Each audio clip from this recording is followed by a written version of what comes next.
नमस्कार साथियों, आप सभी का बहुत बहुत स्वागत है हमारे यूट्यूब चैनल में। आइए रेलवे ग्रुप डी एग्जाम में बार बार पूछे जाने वाले सामान्य विज्ञान के मोस्ट इंपोर्टेंट 25 प्रश्नों को देखते हैं जो कि रेलवे द्वारा बार बार पूछे जाते हैं। बस आप इस वीडियो को शुरू से लेकर आखिर तक देखिएगा और अपने स्कोर को जरूर कमेंट कर दीजिएगा।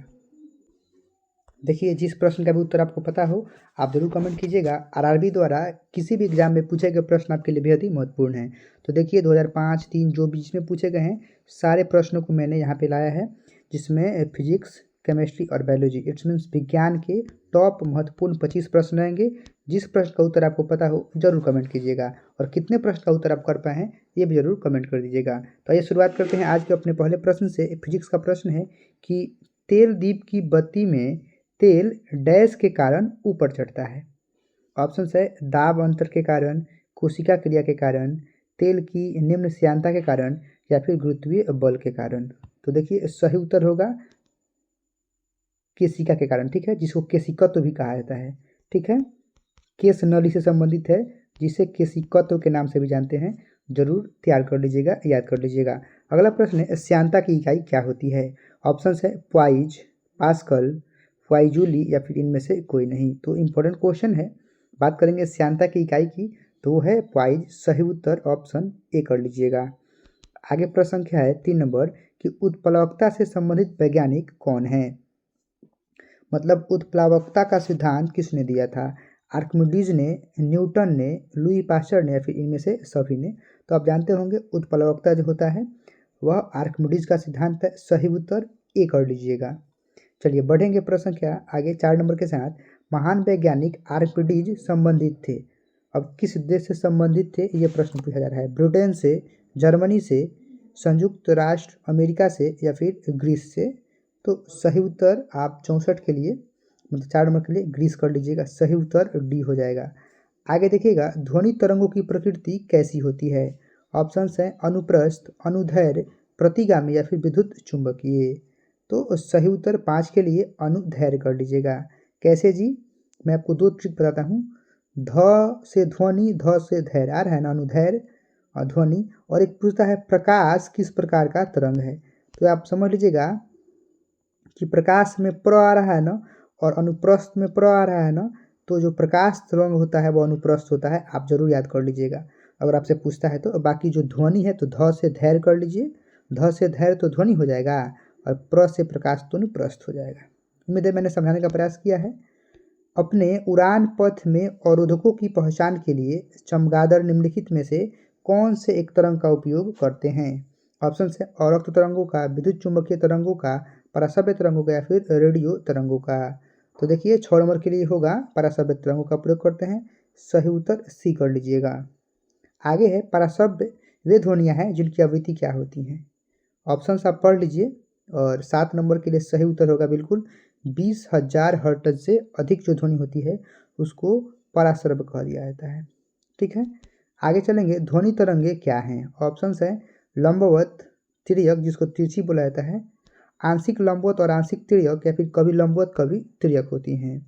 अच्छा सवाल है और आपको ये सही उत्तर होगा लंबवत। ध्वनि तरंगे लंबवत होती हैं।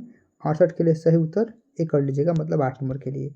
अच्छा, श्रव्य परिसर में ध्वनि तरंगों की आवृत्ति क्या होती है। श्रव्य का मतलब जो सुनाई दे सके हम मानवों को, ठीक है, तो उसकी आवृत्ति हमसे पूछा जा रहा है, देख सकते हैं पूछा गया प्रश्न है। तो 9 नंबर के लिए आपको सही उत्तर ए करना होगा। 20 से 20,000 हर्ट्ज की ध्वनि को श्रव्य ध्वनि के पास में रखा जाता है। सही उत्तर आपको ए करना होगा। अब केमिस्ट्री से सवाल है, आप देख लीजिए। यदि एक पदार्थ का जो पीएच मान है, जिसको हम लोग पावर ऑफ हाइड्रोजन कहते हैं, जिसकी खोज पीएच स्केल की खोज सोरेनसन ने की थी, पीएच मान 7 से कम होता है तो उसे क्या माना जाता है। तो आप जानते हैं कि आपके पीएच स्केल में मिड में 7 होता है, इसके ऊपर 8, 9, 10, 14 तक होता है। इधर नीचे आएंगे तो आप 6, 7, 5, 4 होता है। तो इधर नीचे आएंगे ना तो आपको अम्लीय दिखेगा, ठीक है। 7 से कम आएंगे तो अम्लीय होगा, 7 से बढ़ेंगे तो क्षारीय होगा। तो आपको आपके प्रश्न का उत्तर मिल गया होगा कि 7 से कम है, उस स्थिति में क्या होना चाहिए जी। ऑप्शन पढ़ लीजिए।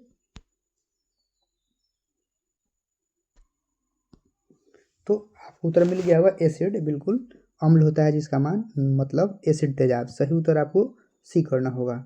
आगे है कि अम्ल वर्षा का पीएच मान कितना होता है। ये प्रश्न भी पूछा गया है।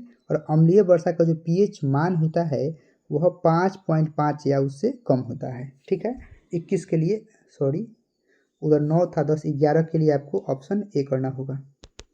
आगे चलिए, बहुआसुत जल के एक नमूने का पीएच मान कितना होता है? ऑप्शंस पढ़ लीजिए। 0, 14, 0 के अति निकट या फिर 7 के अति निकट, तो 0 के बहुत नज़दीक होता है। सही उत्तर आपको सी करना होगा। मानव रक्त का पीएच का आनुपातिक मान कितना होता है? ये प्रश्न काफ़ी इंपॉर्टेंट है। मानव रक्त का जो पीएच मान होता है वह 7.4 होता है। सही उत्तर आपको ए करना होगा। आगे है 0 के बराबर पीएच वाला विलयन कौन है? जिसका पीएच मान 0 होता है, ऐसा विलयन से पूछा जा रहा है, तो वह अत्यधिक अम्लीय विलयन। सही उत्तर आपको बी करना होगा। आगे है, निम्नलिखित में से किस अम्ल में क्षारकता 3 है? तो ऑप्शंस आप पढ़ लीजिए और 125 के लिए सही उत्तर फास्फोरिक अम्ल करना होगा। सही उत्तर आपको सी करना होगा। निम्नलिखित में से कौन सा प्रबल विद्युत अपघट्य है?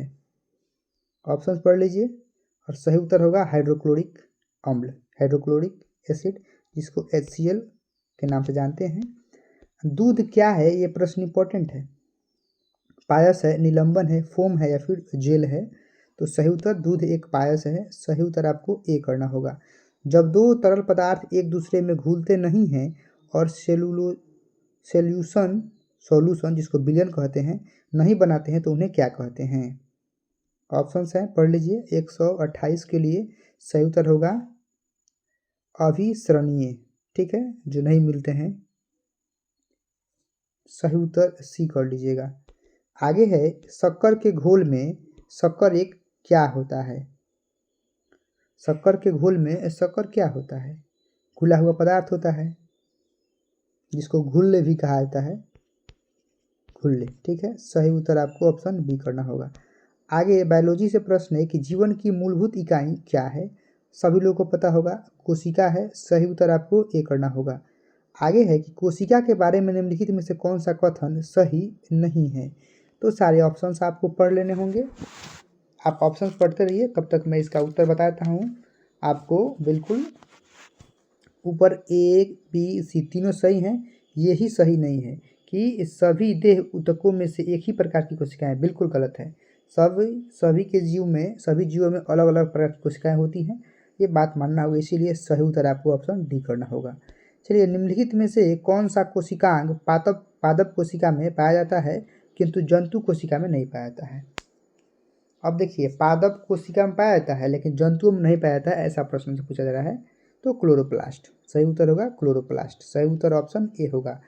कोशिका का जीवित अंश, जीव द्रव्य क्या कहलाता है और यह किससे बना होता है? तो सही उत्तर होगा कोशिका द्रव्य, केंद्रक द्रव्य और अन्य कोशिकांग। सही उत्तर आपको ऑप्शन डी करना होगा। आगे 80% से अधिक कोशिका में पाया जाने वाला पदार्थ क्या होता है? मतलब कोशिका में सबसे अधिक मात्रा में जल पाया जाता है, जिसकी मात्रा लगभग 80% होती है। तो सही उत्तर आपको ऑप्शन डी करना होगा। निम्नलिखित में से किन कोशिकाओं में नाभिक नहीं होता है?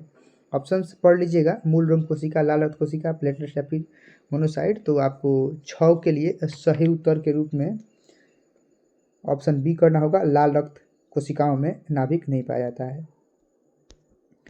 आज के लिए अंतिम प्रश्न है कि निम्नलिखित में से कौन सी कोशिकाओं को आत्मघाती थैली या फिर आत्मघाती बैग कहा जाता है? यह प्रश्न तो कई बार पूछा गया है। और लाइसोसोम को कहा जाता है। सही उत्तर आपको ऑप्शन ए करना होगा 7 के लिए। तो इस वीडियो में बहुत ही महत्वपूर्ण हम लोग साइंस के 25-26 प्रश्नों किए हैं। वीडियो अच्छा लगा तो लाइक कीजिएगा। मिलते हैं अगली वीडियो में अगले टॉपिक के साथ। तब तक के लिए पढ़ते रहिए, बढ़ते रहिए। धन्यवाद।